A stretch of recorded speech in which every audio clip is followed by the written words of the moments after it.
여러분, 우리는 흔히 이 예식을 단순한 종교 의례로 생각할 때가 참 많이 있습니다.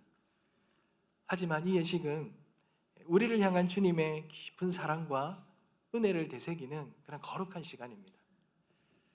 예수님께서 잡히시던 밤에 이 제자들과 나누신 이 만찬의 자리, 오늘 우리가 실제로 그 자리에 우리가 서는 것처럼 우리가 영적으로 함께 그 자리에 서서 그 성찬의 은혜를 오늘 저희들이 함께 누리기를 간절히 소망합니다. 여러분, 그러기 위해서는 우리가 이 성찬의 의미를 잘 알아야 되겠죠. 제가 과거에 섬기던 교회에서 어느 성도님들 새로 오신 분이 화를 내시며 가시더라고요. 그래서 무슨 일이냐 물어보니까 교회에서 먹을 걸 함부로 안 나눠준다고. 그러면서 조금 마음이 상하셨더라고요. 또 어떤 아이들은요, 어른들만 먹고 우리는 안 준다고. 그렇게 또 그런 말들 불평도 하는 것을 봤습니다. 우리가 보면 들으면 좀 우리가 아는 성찬의 의미를 아는 우리들은 웃을 일이지만, 그러나 이만큼 이 성찬의 의미들이 행여나 우리가 제대로 알고 있지 못하고 오해가 있을 수 있다는 거죠. 여러분, 오늘 우리가 읽었던 이 본문을 보면 사도 바울이 고린도 교회에 보낸 편지에서 성찬의 의미가 무엇인지를 성도들에게 교육하고 있어요. 그리고 그 성찬에 참여하기 위해서는 어떠한 마음과 태도를 가져야 되는지를 말해주고 있습니다.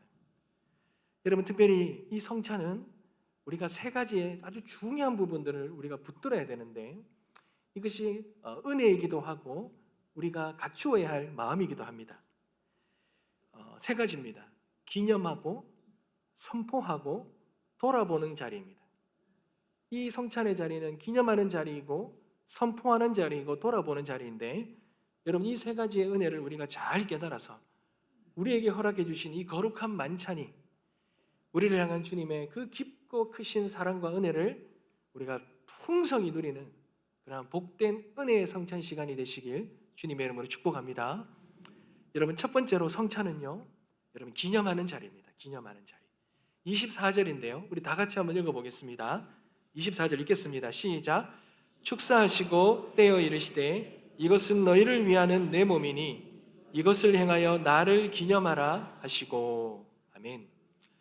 여러분, 너희가 이를 행하여 나를 기념하라 그러시죠.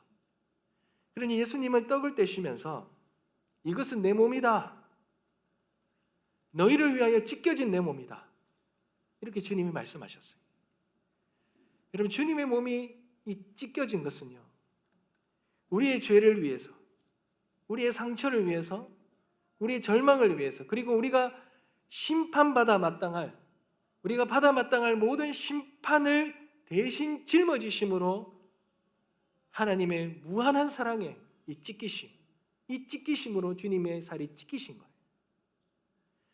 로마서 5장 8절에도 말씀하잖아요. 우리가 아직 죄인 되었을 때에 주님이 우리를 위해서 목숨을 내어주시며 찢기신 그 찢으심입니다. 그런데 여러분, 우리가 여기서 기념하라라는 것은 단순히 2000년 전에 일어났던 이 일들을 머리에 떠올리라는 것이 아닙니다. 여러분, 그때 그 자리에 서라는 거예요. 십자가 안에 다시 무릎을 꿇으라는 것입니다.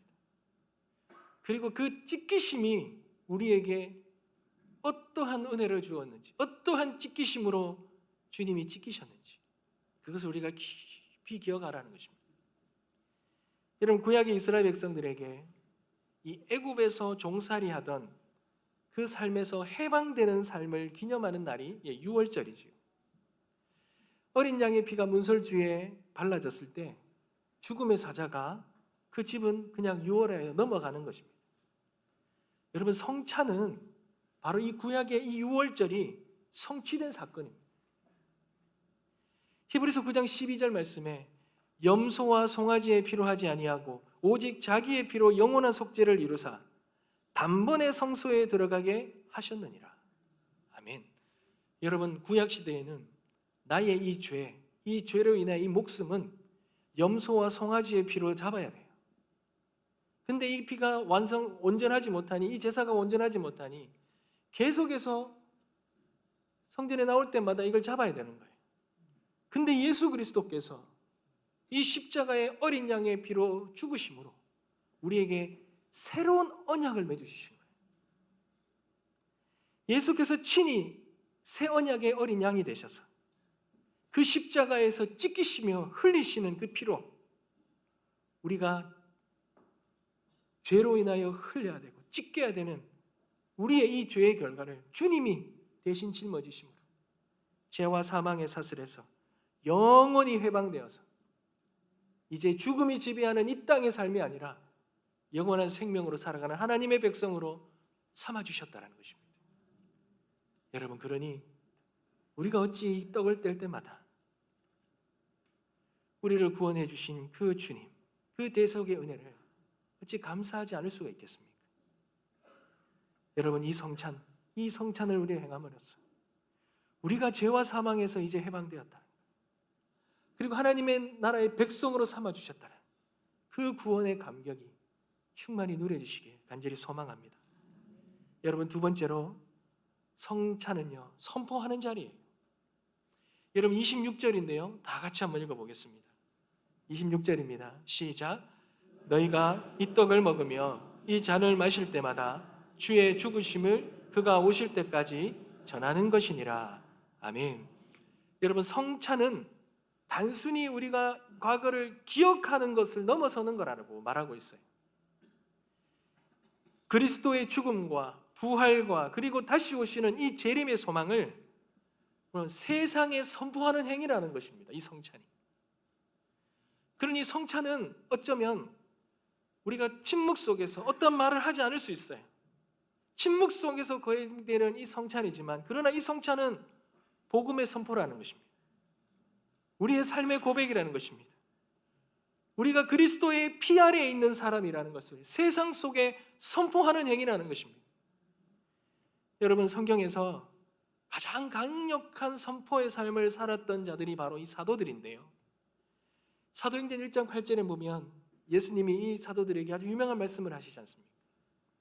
오직 성령이 너희에게 임하시면 너희가 권능을 받고 예루살렘과 온 유대와 사마리아와 땅끝까지 이르러 내 증인이 되리라.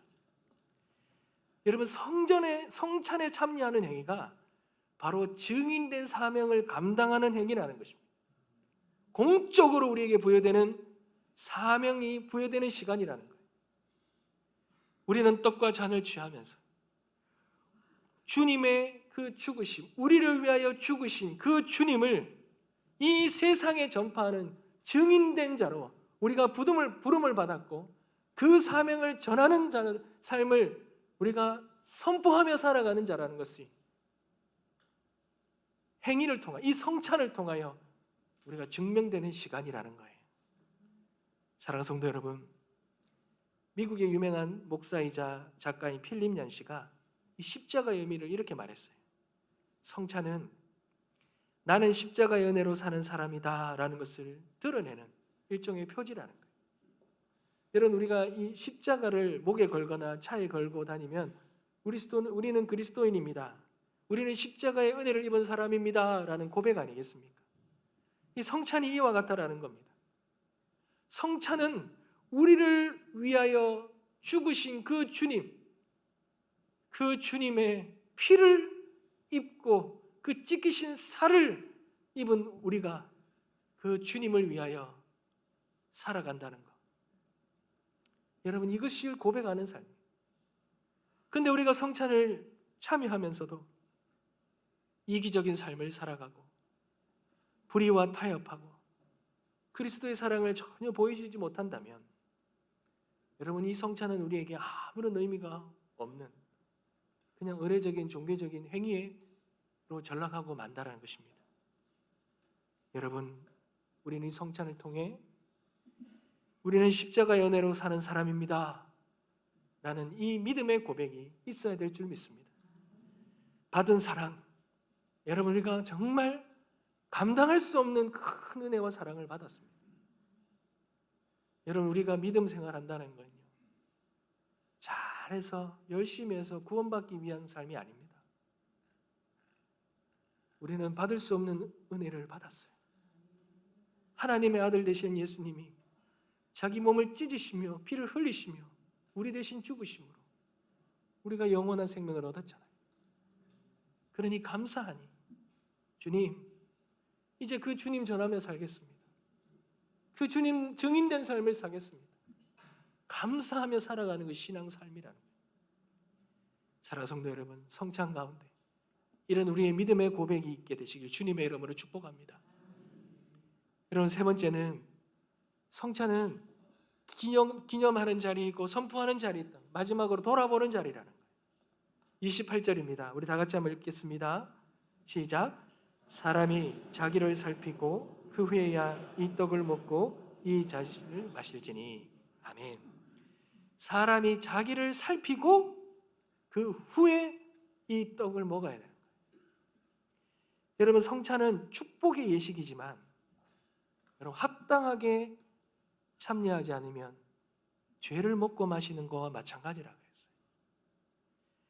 주님의 몸을 분별하지 못하거나 회개하지 않는 죄를 가지고 우리 간에 이 안에 불화를 가진 채로 그것을 해결하지 못하고 참여하면 여러분, 우리는 죄를 먹고 마시는 이 축복의 시간이 죄를 먹고 마시는 시간이 되어버린다는 겁니다.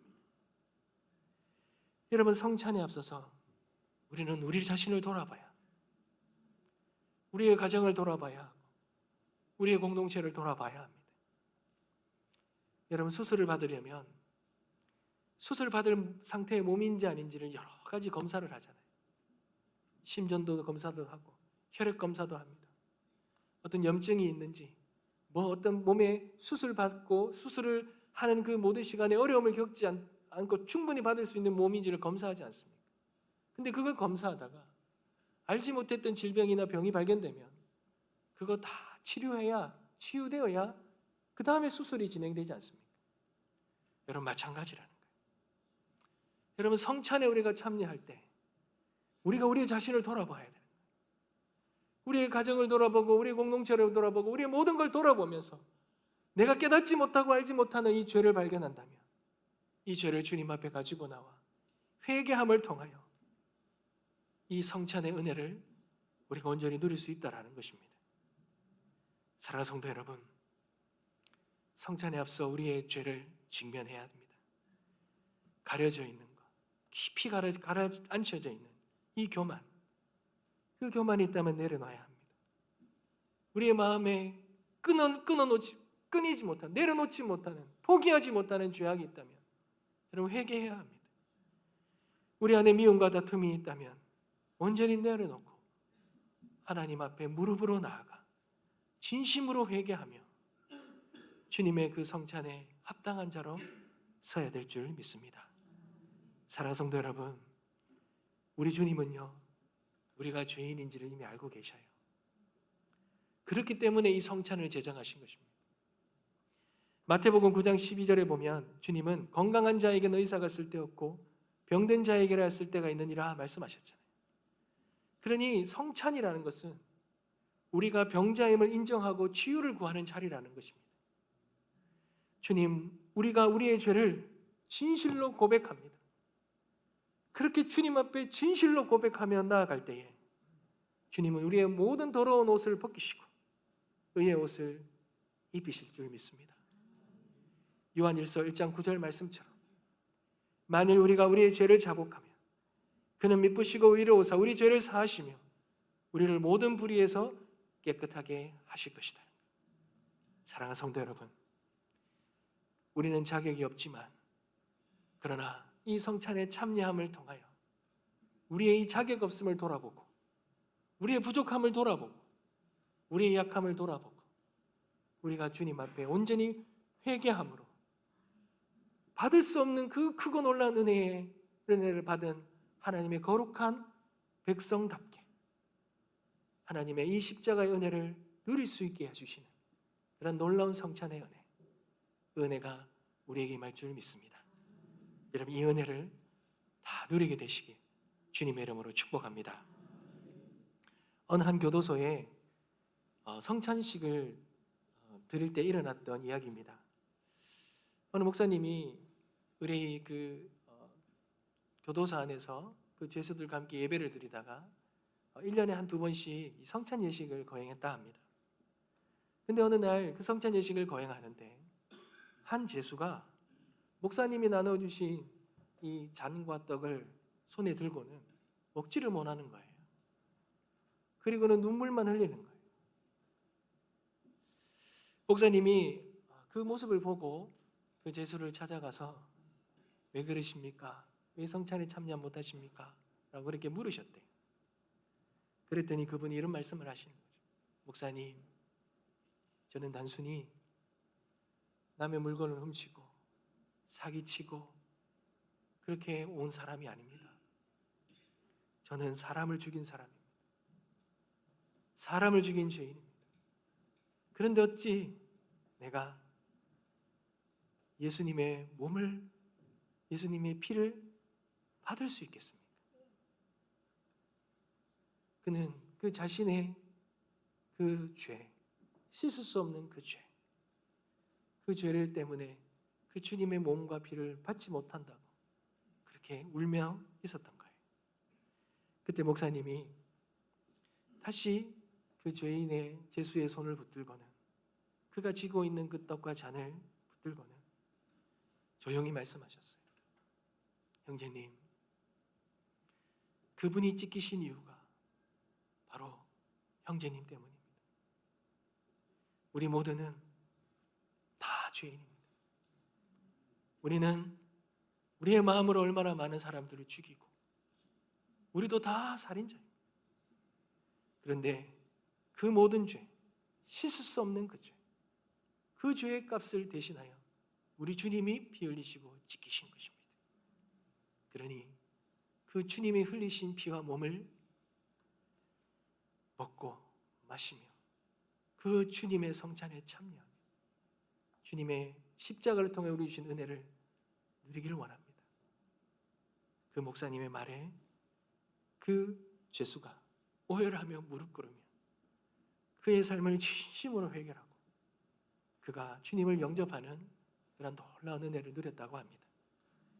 사랑하는 성도 여러분, 예수님의 피는요 단순히 어떤 상징적인 의미가 아닙니다. 예수님의 피는 생명을 살리는 능력입니다. 예수님의 찢기신 몸은 우리를 위해 기꺼이 부서진 사랑입니다. 그러니 십자가는 보여주는 사랑이고 성찬은 우리가 기억하게 하는 사랑이라는 거예요. 그리고 기억할 때, 그 성찬을 기억할 때 변화가 일어납니다. 그 성찬을 기념할 때 여러분 회복이 일어나고요. 그 성찬을 기억할 때 사람의 구원이 온전히 임하게 되는 것입니다. 사랑하는 성도 여러분, 초대교회 때는 성찬을 매일매일 했습니다. 모일 때마다 했습니다. 오늘도 가톨릭은 그런 미사를 지낼 때마다 그럴 때마다 성찬 예식을 취하죠.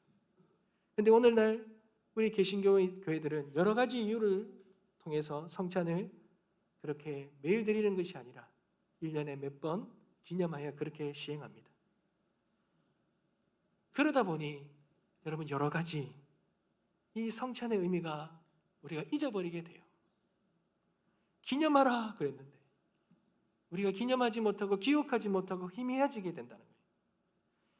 십자가의 은혜가 우리의 일상의 신앙의 중심의 삶이 되어야 되는데 이 중심의 삶에서 멀어지는 거죠. 특별한 행사처럼 그렇게 전락해버린 것입니다. 우리의 신앙이요 추상적으로 되어버려요. 구원의 은혜를 눈으로 보고 만질 수 있는 이 성찬 예식에 그것을 우리가 직접 눈으로 목도할 수 있는 이 은혜가 우리가 그 기회를 잃어버림을 통하여 우리의 신앙이 그 핵심이 잊어버려요. 추상화되어져 가요. 여러분 우리가 우리의 죄를 우리의 삶을 돌아보고 우리의 성도들을 돌아보고 우리의 공동체를 돌아보는 그리고 우리가 하나 연합하고 화합하는 이 모든 것들을 약해져 가버린다는 거예요. 한 몸 된 지체 간에 이 화해와 사랑을 다짐할 중요한 기회를 우리가 놓치고 있다는 것입니다. 사랑하는 성도 여러분, 참된 성찬의 의미를 회복합시다. 우리가 성찬을 매일 드리지 못한다 하더라도 성찬에 담겨놓은 하나님의 그 크고 놀라운 그 뜻을 우리가 깨닫고 우리가 그 성찬에 임하는 우리의 모습이 초대교회의 성도들처럼 그렇게 나아가게 되시길 간절히 소망합니다. 성찬은 희생제사가 아닙니다. 예수 그리스도께서 우리를 위해 완성하신 그 구원을 기념하고 그분이 다시 오실 때까지 세상에 그 십자가의 그 사랑을 선포하고 우리의 자신을 살피고 회개하여 그리스도와 진정으로 하나 되어지는 은혜의 자리임을 여러분 잊지 마시기 바랍니다. 말씀을 맺겠습니다. 사랑하는 성도 여러분, 오늘 이제 우리는 성찬에 참여하게 될 것입니다. 이 성찬 앞에 설 때에 여러분 우리의 마음에 어떤 마음을 가져야 되겠습니까? 저는 우리 성찬 예식 앞에서 오늘 이 세 가지의 은혜를 기억하며 주님께서 우리에게 물어보시는 이 세 가지의 질문을 우리가 마음속에서 그 답을 찾으며 이 성찬 예식에 참여했으면 좋겠습니다. 주님이 우리에게 물으십니다. 너는 나를 잊지는 않았느냐? 너는 나를 세상에 드러내고 있느냐? 너는 지금 너를 돌아보며 나에게 진실하게 나오고 있느냐? 이 모든 질문들 결국은 우리를 향한 주님의 깊은 사랑으로 다 귀결되겠지요. 주님은 우리를 위해 찢기셨고 우리와 영원히 함께 하시기를 원하시고 우리가 그분의 이름으로 온전하게 서길 간절히 바라고 계십니다. 오늘 이 성찬의 시간이 우리가 이 주님의 질문 앞에 우리가 진실되게 고백하며 그 십자가의 은혜가 우리 가운데 다시 새롭게 뜨겁게 다시 일어나서 우리가 진심으로 주님의 그 십자가의 은혜에 감사하며 주님 앞에 회개하며 우리가 결단하며 나아가는 은혜의 시간 되시길 주님의 이름으로 축복합니다. 우리 찬양 드릴까요?